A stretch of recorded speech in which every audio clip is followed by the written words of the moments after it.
Hello guys, almusal tayo ng kamuti at itlog.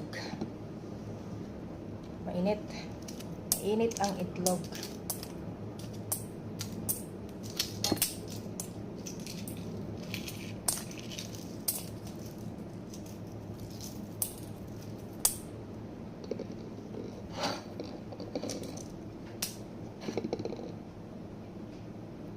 Mainit siya.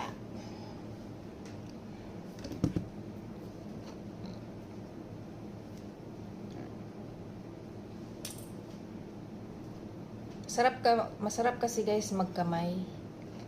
Kaya kinakamay ko na lang.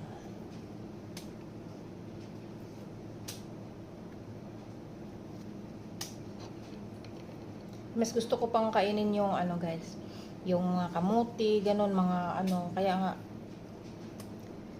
sanay na sanay ako sa ganito kasi nga taga-bukid talaga ako guys.